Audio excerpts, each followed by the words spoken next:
Have you ever wondered bakit may mga lalaking parang ang dali mo lang i-take for granted? Parang the more mo silang minahal, the more kang nagmumukhang invisible. And then one day, you finally speak up. You finally draw the line. Tapos bigla silang na-offend. Aba, teka lang. Bakit parang ikaw pa ang naging masama? What if I told you that the moment you stop explaining your worth and start protecting your peace, that's when men begin to either level up or leave. Sa video na to, hindi tayo magpapaka-bitter. Hindi rin tayo magmamalinis. Pero real talk, women who are deeply respected in relationships, hindi yan dahil sa ganda, galing, o tagal ng pagsasama. It's because they've mastered one thing: boundaries. And not just any boundaries. Boundaries that are firm, feminine, and freeing. Today, we'll talk about 5 powerful boundaries that make men value you, not out of fear, but out of deep respect. Hindi dahil tinakot mo sila, kundi dahil pinili mong irespeto ang sarili mo. Let's begin with the first one. Alam mo, hindi lahat ng silence ay peaceful. Minsan, yung katahimikan mo habang tinitiis mo ang isang bagay na dapat mo nang nilalaban, yun pa ang pinakamalakas na sigaw ng self-betrayal. Kaya ang unang boundary na dapat mong yakapin ay ito. Tigilan mo na ang pag-e-explain ng mga bagay na dapat alam na niya. You don't need to translate emotional common sense para lang matawag kang understanding. Kasi kung matanda na siyang pumasok sa relasyon, dapat matanda na rin siyang umako ng responsibilidad. You don't have to explain why loyalty matters both online and offline. You don't need to educate him na liking bikini pics or leaving flirtatious comments isn't exactly harmless. Alam niya yan. So why do some men still do it? Kasi comfortable silang ginagawa yon. Kasi wala ka pang boundary na nagpaparamdam ng consequences. Here's the truth no one wants to say out loud. If a man consistently disrespects your standards, it's not because nalilito siya. It's because he can. And he doesn't think you'll leave. Now don't get me wrong, okay? Hindi lahat ng lalaki masama. But the good ones? They won't make you explain your worth. Kahit hindi sila laging agree, they still respect your stance. Kasi para sa kanila, boundaries are not walls. They're guideposts. They're signs that say, this is how to love me well. So stop softening your truth para lang hindi siya ma-offend. If he gets upset when you speak up, ask yourself, am I protecting his feelings more than I'm protecting my own self-worth? Let's move to the second boundary. At ito medyo tricky. Kasi akala mo open ka lang. Pero deep down, may fear kang hindi ka tatanggapin kung hindi mo ibubuhos lahat agad. Don't overshare just to feel seen. Women are emotional beings, and that's a beautiful thing. Pero minsan, we confuse openness with connection. Kaya kahit first week pa lang ng talking stage, binubuhos mo na ang buong life story mo. Trauma, ex, family issues, dating patterns, lahat. Not because you're fake, but because you want to be seen. You want to be understood. You want to feel na may taong curious at interesado sa'yo. Pero, not everyone who asks deep questions is ready to carry your truth. Some men ask because they're bored. Some ask to fast-track a connection they don't plan to sustain. Yung tipong parang Netflix pilot episode, gustong mahook agad, pero walang balak tapusin ang buong series. And when you overshare too soon, especially without safety and trust, what happens? You walk away feeling more exposed than connected. You feel like binuksan mo ang puso mo, pero walang tumingin. No presence, no empathy. Just passive listening, or worse, performance curiosity. Here's a harsh truth. You don't need to bleed to be believed. Hindi mo kailangan ilatag lahat ng sugat mo para masabing totoo kang tao. Real connection happens not when you reveal everything, but when you feel safe enough to reveal what matters. So next time na maramdaman mong parang kailangan mong i-expose lahat para lang mapansin o mapahalagahan, pause. Ask yourself, am I connecting or performing? Because when a man truly values you, he's not in a rush to consume your story. He's patient enough to earn your truth. That's the essence of having a feminine boundary. Hindi ito pagiging cold. It's clarity. It's knowing that just because you can open up doesn't mean you should. Not yet. Not now. Not to just anyone. So, ngayon pa lang, breathe. You are not obligated to make anyone feel comfortable at the expense of your peace. We've just scratched the surface. And the next part? Mas lalalim pa tayo. Kasi the third boundary, that one shifts everything. Part 2. Kasi minsan, akala natin may boundary na tayo. Pero sa totoo lang, kung i-check mo, nakadrawing lang siya sa buhangin. Konting hangin ng charm, konting lambing, konting sorry, burado na. That's why the third boundary is this. Stop adjusting your standards para lang hindi ka maiwan. Let me say it this way. Kapag binaba mo ang bar para sa isang tao, hindi mo siya inaangat. Ikaw ang bumababa. And don't get it twisted. Hindi ito tungkol sa pagiging matigas or pagiging masyadong mataas ang standards. This is about alignment. Kasi kung kailangan mong i-compromise ang sarili mong core values para lang ma-please siya, then that's not love. That's negotiation. At hindi ka negotiable, okay? Imagine this. Ang tunay na boundary parang pader. Solid. May shape. May bigat. Pag binangga, ramdam. Hindi para manakit, kundi para magsabi, hanggang dito lang.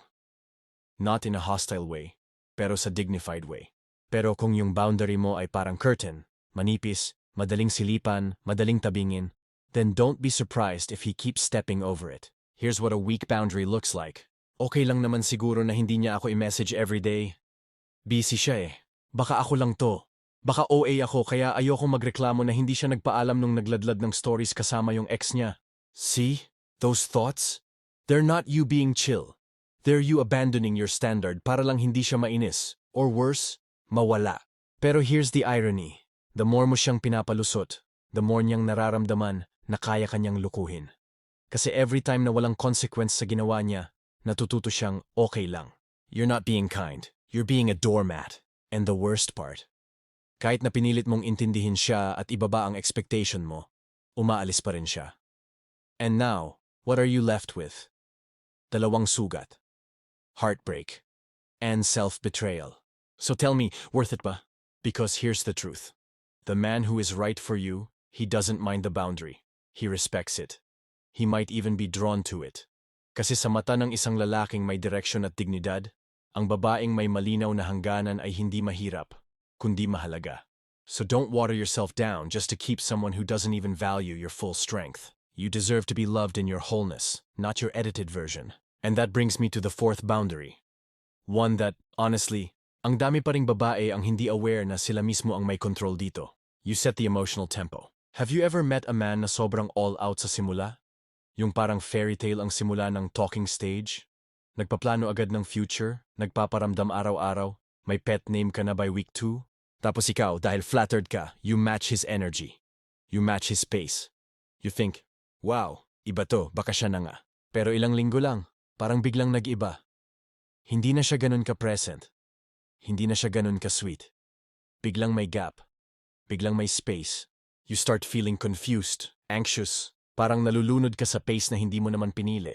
Here's what really happened. You let him set the tempo and you danced to a rhythm that wasn't yours. Let me tell you something powerful.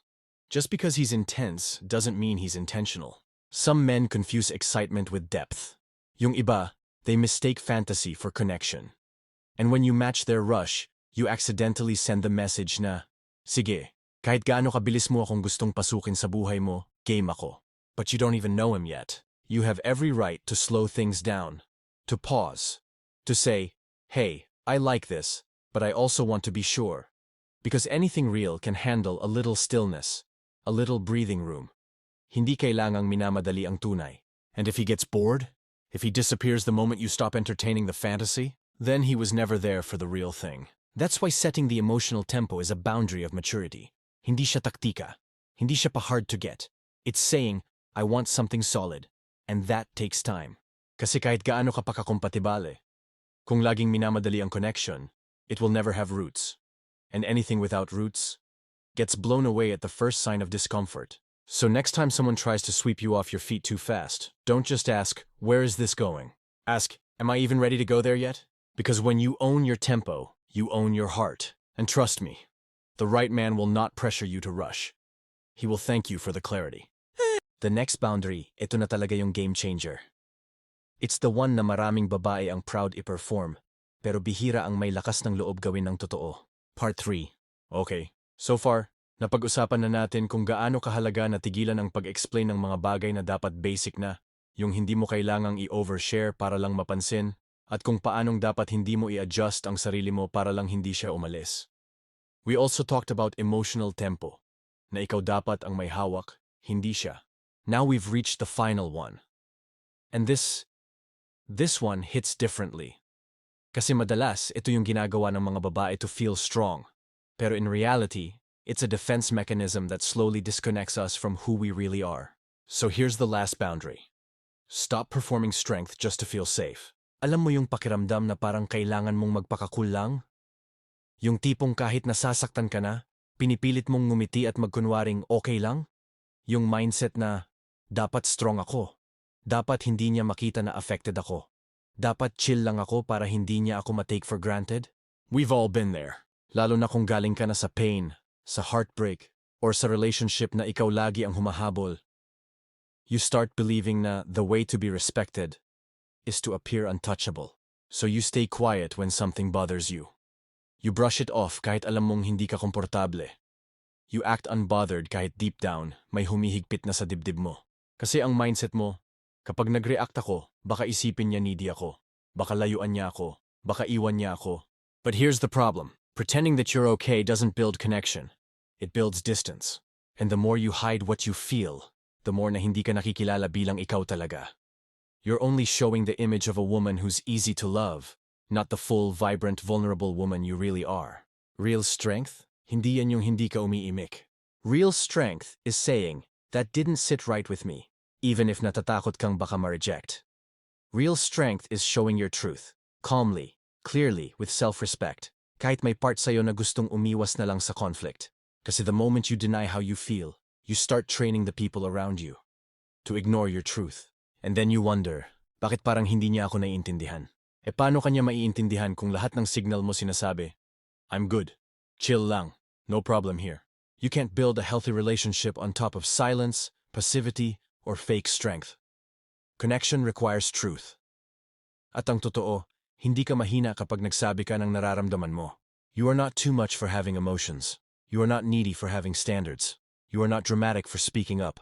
Actually, in a world where so many women are taught to shrink, to stay agreeable, to keep the peace, speaking your truth with calm and clarity, that is revolutionary. Let that sink in. Now, balikan natin sandali. All these 5 boundaries, they're not meant to make you intimidating. Hindi sila para gawing power trip ang relationships mo. They're here to remind you of this truth. You don't have to shrink yourself para mahalin. You don't have to be the most chill, the most understanding, or the most silent para ikip ka ng isang lalaki. You don't have to become his therapist, his fixer, or his emotional sponge. You just have to stand where you are, clearly and calmly, and let your truth be felt. Kasi ang babae na may boundary, hindi siya mahirap mahalin.